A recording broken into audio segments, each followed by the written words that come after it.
Before I get started, I just want to share with you a little bit of my background in sales and see if it's something that you've experienced yourself. When I first got in sales, I knew nothing.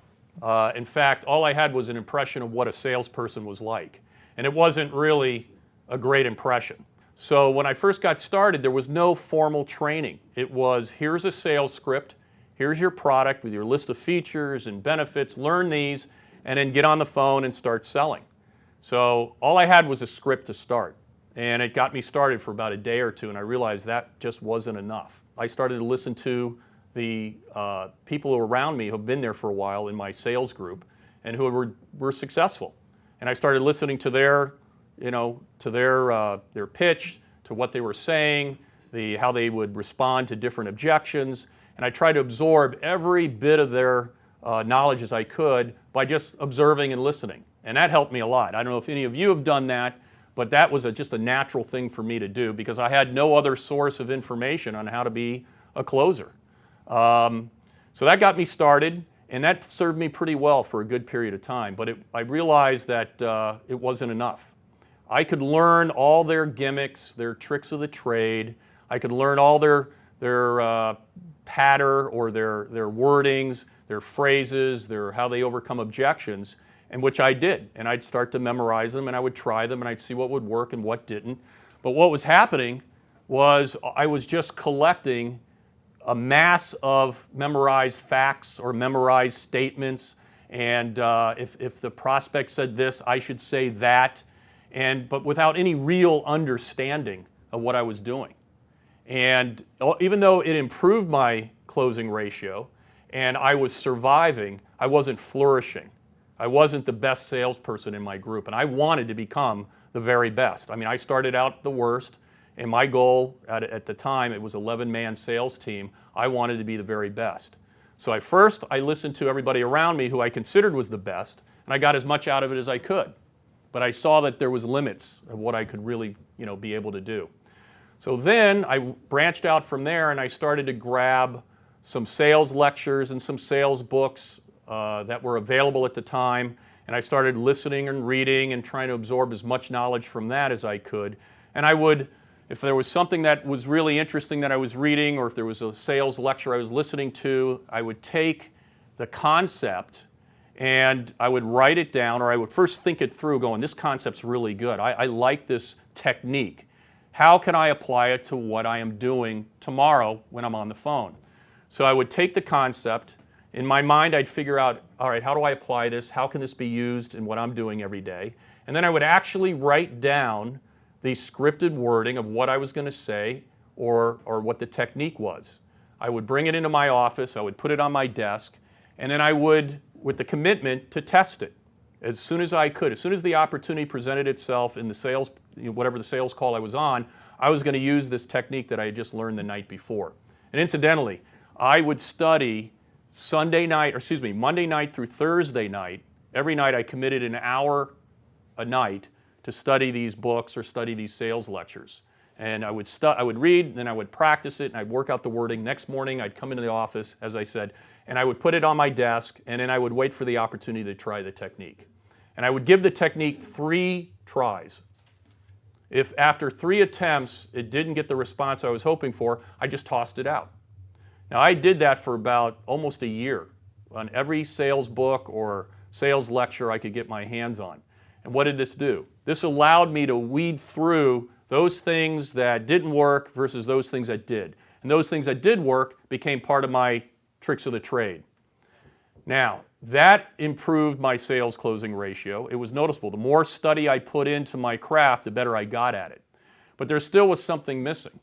Even though I was getting these new techniques from other master closers and these ideas and wordings and phrases and objection handlings and those type of things, I noticed that there's still something missing. I didn't have a real fundamental grasp on what selling was. So one day I'm sitting there and I'm going, there's got to be something that I'm missing. There's got to be a fundamental anatomy to what selling is all about. What is the anatomy of selling? What are the principles? I figured if I understood those, then all these techniques and tricks of the trade that I have kind of gathered up over the past year will make more sense.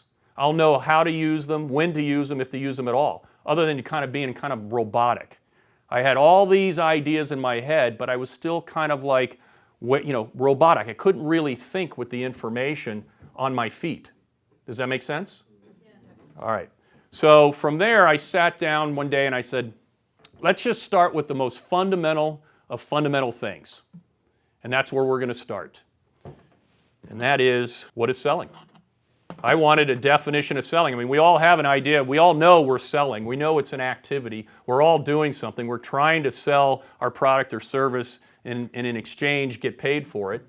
But what is the definition? I figured if I could come up with a definition that made sense, that was fundamental, that would be the foundation for whatever other understanding or other study I did regarding sales, this would be a key breakthrough for me. So I wanted to come up with a definition that made sense. And here it is. Selling is the process of persuading someone to buy your product, service, or idea. Now, nobody's having like big realizations here over that definition, are they? I mean, it seems really simple. But you notice I highlighted a word there? The word is process. So I wanted to go, all right, what is process? So I looked up the definition of process. Now, process is a organized series of actions or steps directed to some end. Now that started to open the door for me. I went, okay, I know I'm trying to persuade someone to buy my service, my product, or my idea. I mean, that's what most people think the definition of selling is. But it was the word process that opened the door for me. When I understood what a process is, which is really a method of doing something with all the steps involved, I went, wait a minute, it's an organized series of actions. So it isn't just something haphazard. A lot of my selling was kind of on the fly, or it was so restricted to a script that I really couldn't come off of it, and I just had to follow somebody else's preconceived process, rather than what was the real process of selling. What are the organized steps? The word organized and a series of actions or steps directed to some end. I went, okay, so there is something that's defined here. It isn't just something, it's not a casual conversation, even though you want it to sound like that perhaps, but it's designed, it has a purpose, it has a direction, and there are specific steps. By coming up with that definition, that opened the door to the next question. What are the steps involved in the process of selling? So I sat back and I went, I thought I knew all the steps, right? And a lot of people that I talked to, and a lot of people that I've trained in earlier seminars and the companies that I had thought they knew all the steps. But I wasn't certain, and I had been in sales for over a year, and I said, look, if I can find out and make sure and confirm that I have all the steps, if I know all the steps, then I have kind of a roadmap, I know where I'm going. So what I decided to do is reverse engineer a sale.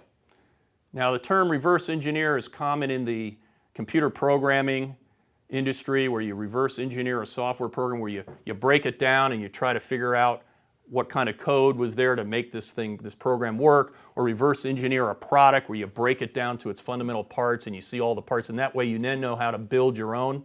So I figured I'm going to apply the same engineering tactic to a sale. I'm going to reverse engineer a sale. So what do? What I decided to do was break down from the very end, start at the very end of a sale, and work back step by step by step all the way to the very first step. I wanted to find out, were there any steps that were missing that I hadn't been using? But the way to do that is I first had to do this step here. So I started and I asked myself the question, what is the last step in any sale? And that was the first question I asked. The last step is obvious. The prospect buys the product. I went, duh, he buys the product. That's what I'm trying to get him to do, or her to do. What has to happen right before that, before a prospect buys the product? What's the step right before that? Well, the prospect obviously has to want the product. No prospects buy products unless they want them. A want is a desire. A want is a decision that they've made that they want to acquire it. No one's going to buy a product without that step in there. Okay, that was pretty obvious to me. Now we start diving in a little deeper. So the key obviously is, for me as a closer, is I have to be able to bring the prospect up to the level of wanting the product. How do I do that? What has to happen right before the prospect reaches that level? What's the step that has to happen? The prospect has to be made aware of the product and how it solves his or her problem. Common sense. A prospect is not going to buy a product that doesn't solve something for them or doesn't allow them to achieve a desire or a goal or objective that they desire. Make sense? You got to have that in order to be able to bring the person up to the level of wanting the product. So, all right, so then I would ask myself, so how do I make the person aware of the product so that they know it solves his or her problem? What step has to happen right before that? Their attention has to be directed to the product's features or benefits that will solve his or her problem. Pretty simple, it makes sense. Well, here's where some people mess up on this. They get into their presentation, and it is a set presentation. And no matter what problem that the prospect has or what desire they want fulfilled, a lot of salespeople just go through their structured presentation, features and benefits, whether or not they have anything to do with what the prospect needs or wants solved. So what will happen if I start talking about, if I'm selling something and I start talking about features you have no interest in? Am I going to create want in you for my product? No. So just that step alone, I came to realize, I went, wow, I have to really customize my presentation, which is, by the way, that step 5 is your presentation. You're directing their attention to the product's features and benefits that will solve his or her problem. So that means I got to have some understanding of obviously what their problem is. And then I customize whatever features and benefits I'm talking about so that it aligns with solving that problem. What has to happen right before that? Well, ideally, the prospect wants the problem solved and wants to hear my solution. What if I know what their problem is and I go right into my presentation without really getting their agreement that they even want their problem solved, or they want to hear my solution? I'm going to be battling with that resentment or that resistiveness.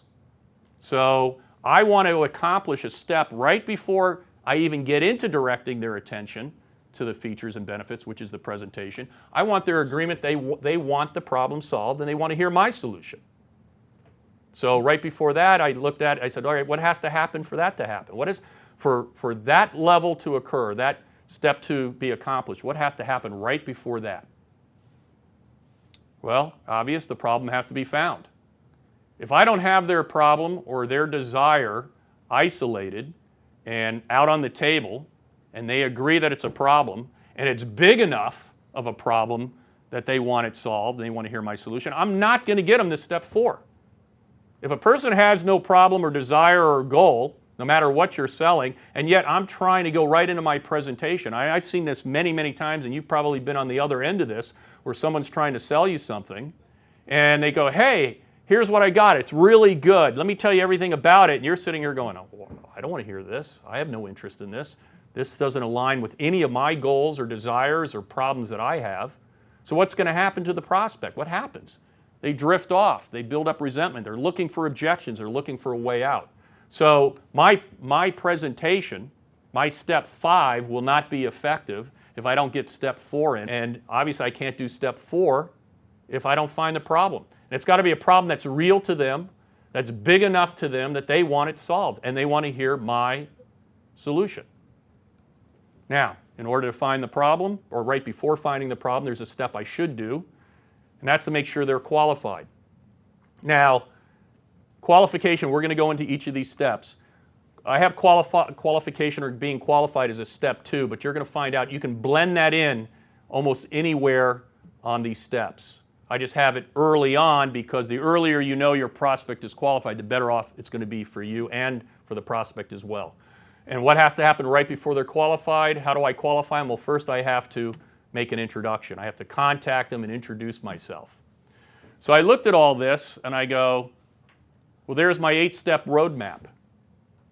All 8 steps. And then I said, wow, I think everything that I need to do is now in those 8 steps. Now that I really know them.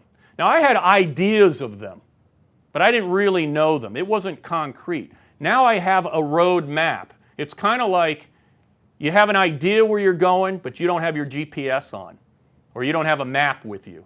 It's much more precise if you know, if you have the map, you have the steps, because if you ever go off the map, if you ever go off course with your GPS, what does the GPS do?